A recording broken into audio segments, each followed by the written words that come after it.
Hi, welcome to Trading with TK, teaching you to turn ideas into money. We're at www.tradingwithtk.com, and today is Thursday, June 5th. Yes, June 5th. Well, the market totally surprised me. I mean, getting a rally didn't surprise me, but how high it went surprised me, and the intensity of it surprised me. So when I get surprised, when things happen that I don't expect, I tend to reassess things. So that's what's going on right now. But you had NASDAQ stocks clearly in the limelight, breaking out, making new recovery highs all over the place.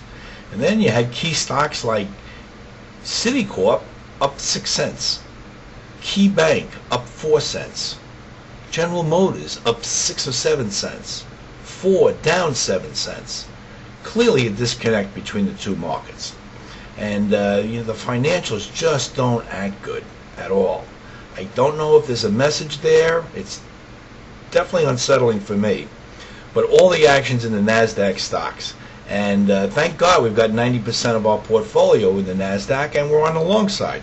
We have a few shorts, and I'd be lying to you if I told you I wasn't a little concerned about a few of the recent shorts that I've put out.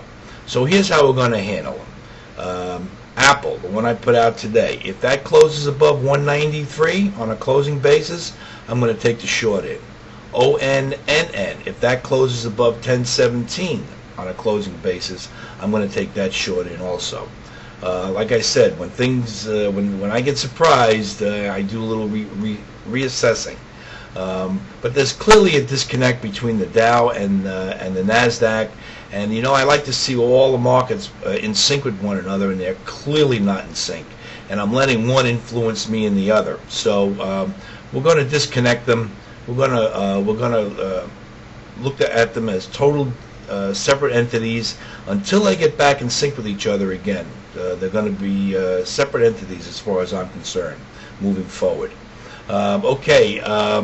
Speaking of my portfolio, I am over my limit. I only like to have 15 stocks, no more than 15, because once I get over that limit, I start to tend to make mistakes because there's just too much to watch, and I'm too over the limit. I had a friendly reader point out that I never even put IAR in the portfolio the other day, so that's it. I'm not putting anything more in until something comes out. Now, I know my readers watch because they like some of the ideas I come up with, so what we're going to do is I'm going to have a new segment. It's going to be called, This is What I Would Be Doing If I Didn't Have So Many Positions in My Portfolio Already. And that's how we're going to handle that. Okay, I have one of those for you, and without further ado, it is INAP. So in just a moment, we'll take a look at the chart.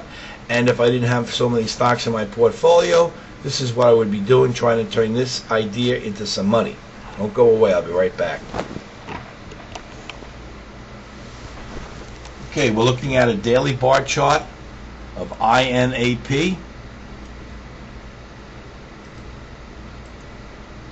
We'll zoom in a moment. I just want to give you the big view. We've got this bowl-looking bottom. Pretty bullish looking formation. And let me give you the stats.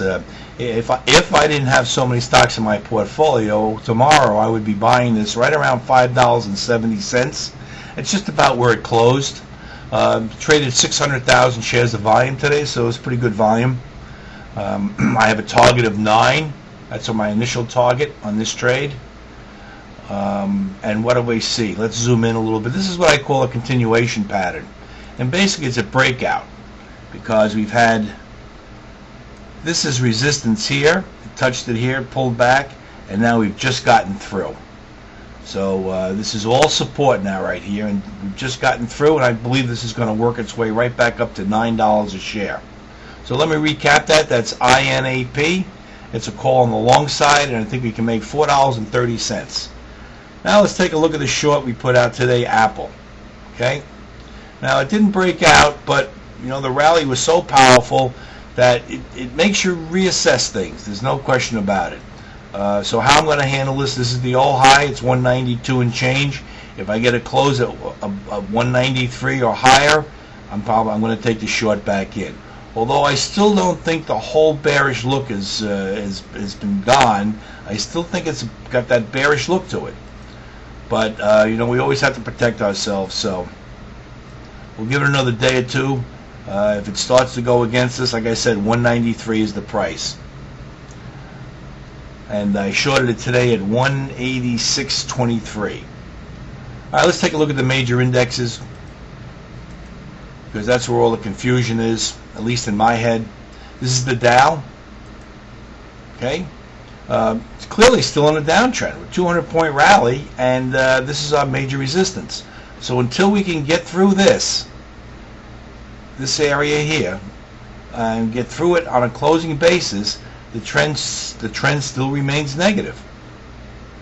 There's just no two ways about it. It's still got a negative look to it. Let's take a look at our old friend the transports. They broke out today. My theory of the head and shoulders pattern just looks like it went by the wayside. So we had a breakout there. The SPYs. Now they're sort of in between. They're not as bearish as the Dow, but they're certainly not as bullish as the NASDAQ either. These would have to close above this old high right here, which they just about got to today. If they got up into here, then this would be support again, and the picture would change. But that has to happen first. Right now, it still has a little bit of a negative look to it. Okay, the QQQs made a new high, not by much, but clearly made a new high, no question about it. So we're going to treat these two averages totally independent of one another until they get back in sync with each other. Okay? And like I said, luckily 90% of portfolio is in these NASDAQ stocks, and they are on the long side. So I was surprised today, but I guess it was a pleasant surprise. Okay, I want to show you that how overbought this. I'm going to show you my indicator that I talk about. Now, the only job that this indicator has in life is to go from overbought to oversold. That's the only job it has. Oversold, overbought, oversold, overbought, oversold, overbought, and so on and so forth. Okay? So when I say to you the market's overbought and needs to pull back, now you know what I'm looking at.